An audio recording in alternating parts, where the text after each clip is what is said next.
Hola y bienvenido a un episodio nuevo de Cosmovisión, en donde he venido hablando algo de cultura popular, de libros, música y de otros temas.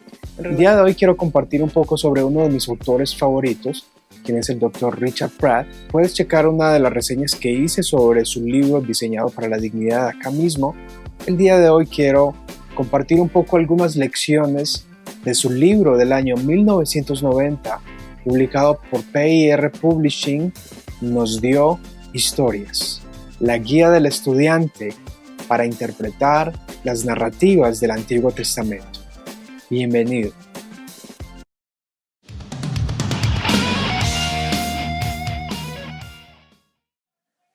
Es de entender que a la hora de interpretar historias y narrativas del Antiguo Testamento encontramos muchas dificultades y desafíos.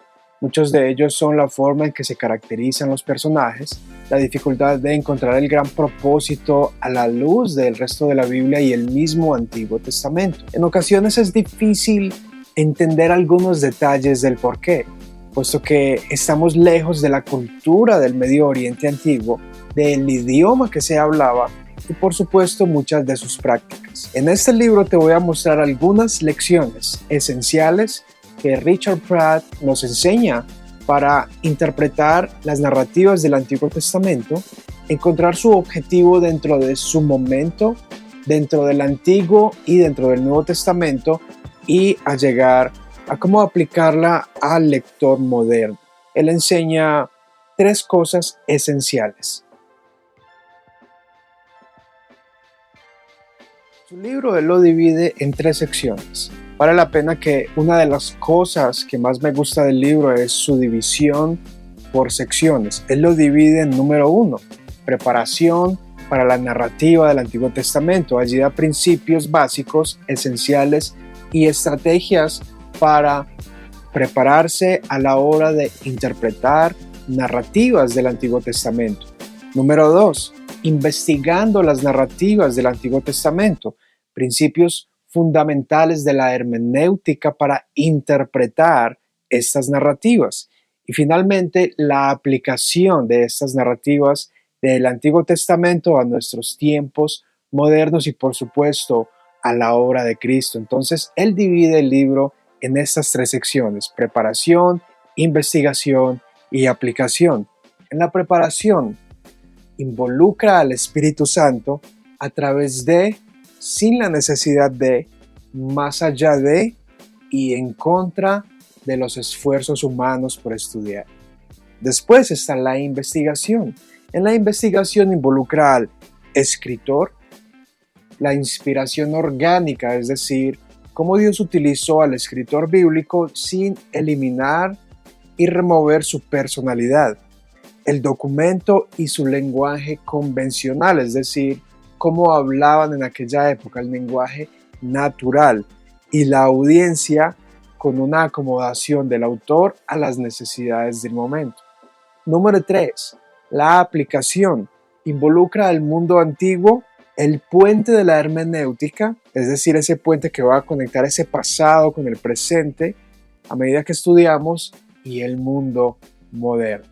Son tres entonces consejos del Dr. Richard Pratt para adentrarse a investigar e interpretar narrativas del Antiguo Testamento. En su introducción me gusta mucho que es típico de Richard Pratt, no solo en sus libros, sino en sus enseñanzas, iniciar con una ilustración de la vida diaria. Y en la introducción él lo ilustra con el arqueólogo, y él dice lo siguiente: una lección estaba asegurada para los aspirantes a la arqueología, y él dice: haber cavado exitosamente, luego debe prepararse cuidadosamente, trabajar duro en el sitio y obtener sus descubrimientos para llevarlos a casa. Si usted es descuidado en alguna de estas tres cosas, el proyecto estará incompleto. Lo que él está diciendo allí es que primero hay que cavar exitosamente, después hay que prepararse cuidadosamente y luego trabajar duro en aquel sitio y poder llevarse lo que ha descubierto a su casa.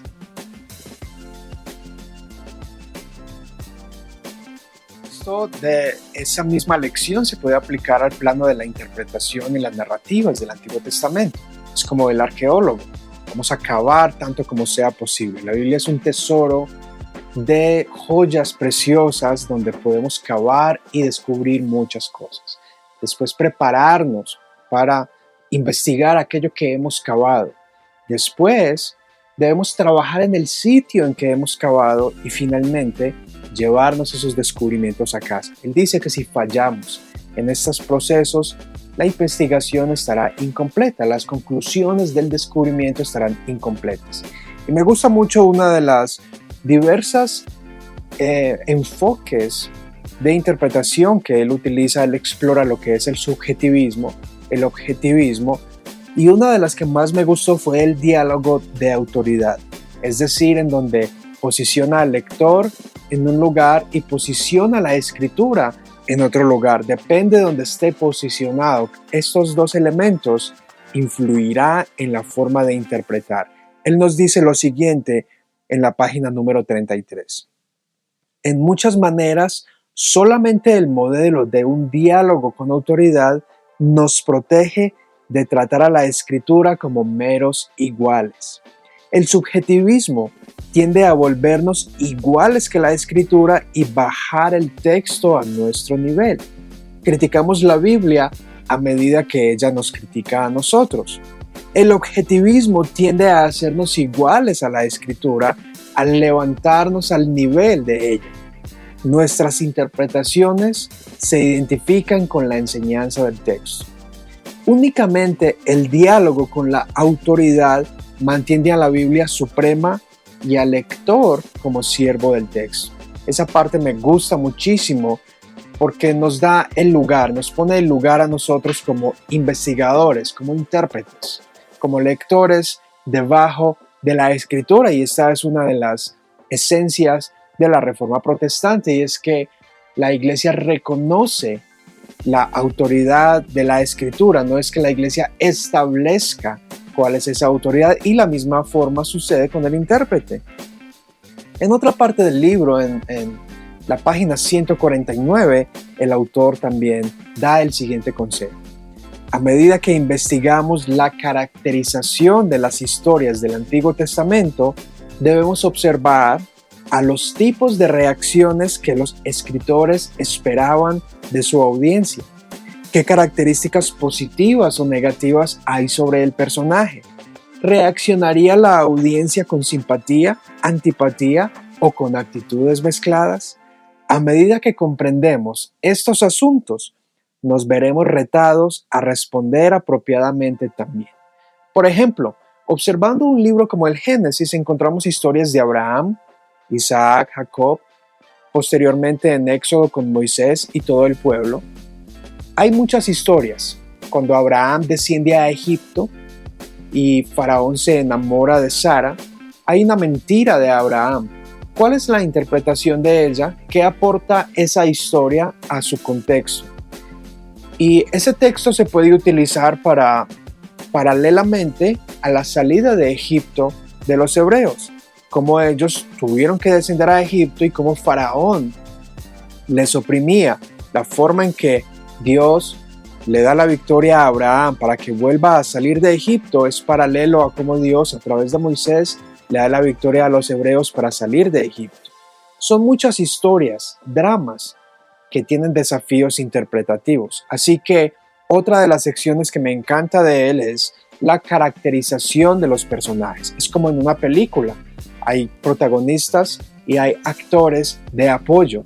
Los actores de apoyo ayudan a que el protagonista sea más exaltado en su papel.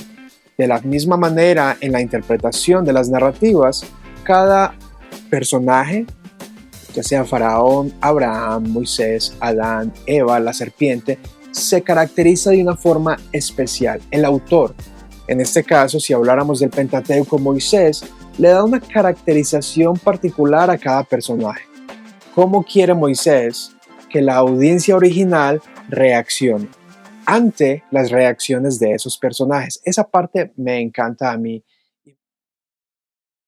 Otro elemento que me gusta bastante del libro es que al final de cada capítulo hay lecciones y ejercicios para poner en práctica los fundamentos de interpretación.